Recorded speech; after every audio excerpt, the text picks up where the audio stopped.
गरीब की बारिश। शहर की कच्ची बस्ती में एक गरीब मजदूर कालू रहा करता था। कालू के घर में उसकी पत्नी जानकी थी। जानकी लोगों के घरों में झाड़ू पोछा करके कुछ पैसे कमा लेती थी और वहीं कालू किसी तरह मेहनत मजदूरी करके 2 वक्त की रोटी का जुगाड़ कर लेता था। कुछ दिनों से हो रही बारिश के कारण कालू की मजदूरी बंद हो गई थी। अरे जानकी, इस बार तो बरसात ने हद ही कर दी, रुकने का नाम ही नहीं ले रही। कुछ समझ में नहीं आ रहा, अगर इसी तरह काम पर नहीं गया तो 2 वक्त की रोटी का जुगाड़ कैसे होगा। अरे तुम चिंता क्यों करते हो, बारिश का क्या है, 1 आध दिन में रुक जाएगी और उसके बाद में फिर से काम शुरू हो जाएगा। अरे 3 दिन तो हो गए, बरसात तो रुक ही नहीं रही है और आगे भी रुकने के कोई आसार नहीं दिख रहे। तो क्या हुआ, तुम्हारा काम बंद हुआ है ना।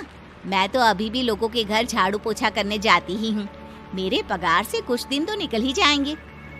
अरे घर का खर्चा तो हम किसी तरह चला लेंगे जानकी, लेकिन ये जो छत टपक रही है इसका क्या करेंगे। ये बात तो आपकी सही है।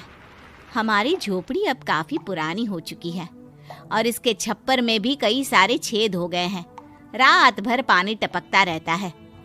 अरे मैं भी इसी बात से बहुत परेशान रहता हूँ। कहीं किसी दिन ज्यादा बारिश आ गई तो हमारी झोपड़ी टूटकर बिखर ना जाए। राम राम राम, ऐसी अशुभ बातें क्यों करते हो। अरे ऐसा कुछ नहीं होने वाला। ये झोपड़ी ही तो हमारा सब कुछ है। अगर यही नहीं रही तो हम जाएंगे कहाँ। ठीक है जानकी, जब तुम्हारी पगार मिल जाएगी तो कुछ पैसे बचाकर झोपड़ी के छप्पर की मरम्मत करवा लेंगे। शायद हमारी परेशानी कुछ कम हो जाए। ठीक है जी, अब ना ज्यादा परेशान मत हो। ये लो, खाना खा लो और सो जाओ। सुबह मुझे भी जल्दी काम पर जाना है। जानकी और कालू अपनी झोपड़ी में सो गए। रात को अचानक से बहुत तेज बारिश शुरू हो गई। धीरे धीरे बारिश का पानी कालू की बस्ती में भरने लगा। पानी भरते भरते झोपड़ी के बाहर तक पहुंच गया था।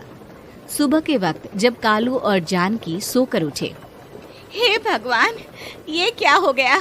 बारिश का पानी तो हमारे घरों तक पहुंच चुका है। अब मैं काम पर कैसे जाऊंगी। रहने दो जानकी, तुम आज काम पर मत जाओ।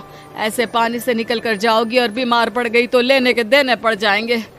लेकिन अगर नहीं गई तो मालकिन लोग नाराज हो जाएंगे। आप जानते हैं ना, बड़ी मुश्किल से 1 दिन की छुट्टी भी नहीं देती है। अरे लेकिन जानकी, झोपड़ी के बाहर तो पूरी बस्ती में पानी भरा है, तुम जाओगी कैसे। जानकी जैसे तैसे करके काम पर चली जाती है, लेकिन अगले दिन फिर से बहुत ज्यादा बारिश होती है और बस्ती में ज्यादा पानी भर जाता है। आज तो मैं तुम्हें किसी भी तरह काम पर नहीं जाने दूंगा। अरे अगर तुम्हें कुछ हो गया तो क्या होगा। ठीक है, तुम ठीक ही कहते हो। आज नहीं जाती। अगर मालकिन नाराज हो गई तो मना लूंगी किसी तरह। अरे मनाने वाली क्या बात है, जब तुम बताओगी कि हमारी झोपड़ी में पानी भर गया है तो वो खुद ही समझ जाएंगे ना। अगले 2 दिन तक तेज बारिश होने की वजह से जानकी, कालू और आसपास की बस्ती में रहने वाले सभी लोगों के घरों में पानी भर जाता है, जिसकी वजह से जानकी काम पर नहीं जा पाती। और 3 दिन के बाद जैसे ही जानकी काम पर पहुंचती है, कहाँ थी तुम? पिछले 3 दिनों से काम पर क्यों नहीं आई? मेम साहब, क्या बताऊं, इतनी ज्यादा बारिश हो रही थी, हमारी पूरी बस्ती में पानी भर गया है और उससे भी ज्यादा तो मेरी झोपड़ी के अंदर पानी भर गया। आप ही बताइए कैसे आती मैं। इसका मतलब ये हुआ कि बारिश होगी तो तुम काम पर नहीं आओगी। ना ना, मेरे कहने का ये मतलब नहीं था मेम साहब। तुम जानती भी हो 3 दिन से कितनी परेशानी हो रही है मुझे। सारा काम मुझे खुद करना पड़ा। माफ कर दीजिए मालकिन जी, पर मैं क्या करती, आने के लिए रास्ता ही नहीं था। सब जगह पानी भरा हुआ था। बहाने तो तुझे बहुत बनाने आते हैं। जानकी देख, अगर अगली बार ऐसा किया ना तो फिर काम से हमेशा के लिए छुट्टी। अरे ना ना मालकिन, ऐसा मत कीजिए। बारिश की वजह से मेरे पति की मजदूरी भी छूट गई है। बड़ी मुश्किल से घर में 2 वक्त खाने की रोटी का जुगाड़ हो पाता है। आप मुझे काम से निकाल देंगे तो हम क्या खाएंगे।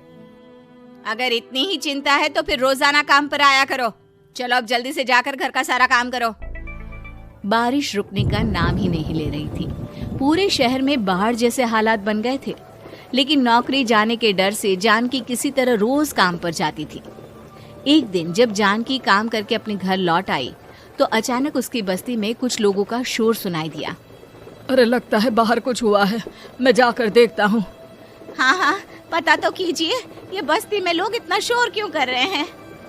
बाहर जाकर कालू ने एक आदमी से पूछा।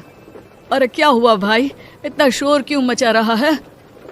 अरे क्या बताए भैया, अपनी बस्ती के बाहर एक पुल टूट गया है और वहाँ पर एक कार फंसी है। थोड़ी देर में अगर किसी ने नहीं बचाया ना तो वो कार पानी में बह जाएगी। हाँ? ये क्या कह रहे हो भैया, कार के अंदर कोई है क्या? हाँ, कोई औरत बैठी है, अकेली है, बहुत रो रही है बेचारी, मदद के लिए बुला रही है। अरे तो हमें जाकर उनकी मदद करनी चाहिए ना। अरे लेकिन इसमें बहुत खतरा है, हमें अपने आप को बचाना चाहिए। पानी कभी भी हमारी बस्ती की तरफ आ सकता है। अरे तुम्हें नहीं चलना तो मत चलो, लेकिन मैं तो जाकर उस औरत की मदद जरूर करूंगा। कालू उस जगह पर पहुंचता है जहां वो औरत कार में फंसी हुई थी। वहां पर पानी का बहाव बहुत तेज था और सारा पानी कालू की बस्ती की तरफ ही आ रहा था। कालू ने एक बड़ी सी रस्सी को पेड़ से बांध दिया और दूसरे सिरे को कार की तरफ फेंक दिया और उस औरत को रस्सी के सहारे बाहर आने के लिए कहा। तभी वहां जानकी भी दौड़ती हुई आई। अरे ये तो मेरी मालकिन है, जिनके यहाँ मैं काम करने जाती हूँ। अरे मैडम जी, आप डरिएगा मत, आपको कुछ नहीं होगा। आपकी गाड़ी को भी मैंने रस्सी से बांध दिया है। थोड़ी देर में पानी का बहाव कम हो जाएगा, फिर हम आपकी कार को भी बाहर निकाल लेंगे। क्या तुम जानकी के पति हो? हाँ हाँ, जानकी मेरी ही पत्नी है, आपके यहाँ काम करती है ना। लेकिन मेम साहब, आप यहाँ पानी में कैसे फंस गई? अब क्या बताऊं, मैं अपनी सहेलियों के साथ पिकनिक पर गई थी, वहीं से लौट रही थी।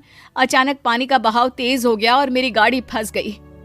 अरे कोई बात नहीं मालकिन, अब ना आप बिल्कुल सुरक्षित हैं। मैं तो बहुत बुरी तरह डर गई थी, कब से मदद के लिए चिल्ला रही थी, लेकिन कोई मेरी मदद के लिए नहीं आया। भला हो तुम्हारा पति का जिसने मेरी जान बचा ली। लेकिन जानकी, मैंने तुम्हारे साथ बहुत गलत व्यवहार किया। इतने खराब मौसम और बाढ़ में भी तुम्हें काम पर आने के लिए कहा, नौकरी से निकालने की धमकी भी दी, और तुमने मेरी जान बचाई। मुझे माफ कर दो। अरे कोई बात नहीं मालकिन, आपकी जान बचाना तो हमारा धर्म था। देखो जानकी, तुम्हारी झोपड़ी में जो भी नुकसान हुआ है उसके लिए मैं तुम्हें पैसे दूंगी। आज तुम्हारे पति ने मेरी जान बचाई है और आज के बाद मैं तुम्हें कभी भी नौकरी से निकालने की धमकी नहीं दूंगी। आज मैं तुम्हारी परेशानी को अच्छी तरह समझ चुकी हूँ। हम जैसे पैसे वाले लोगों के लिए अपने घर में बैठकर बारिश का मजा लेना बहुत आसान है, लेकिन तुम गरीब लोगों के लिए बाढ़ और बारिश काफी परेशानी खड़ी कर देते हैं। ये बात मुझे आज अच्छी तरह समझ आ गई है। आपका बहुत बहुत धन्यवाद मालकिन।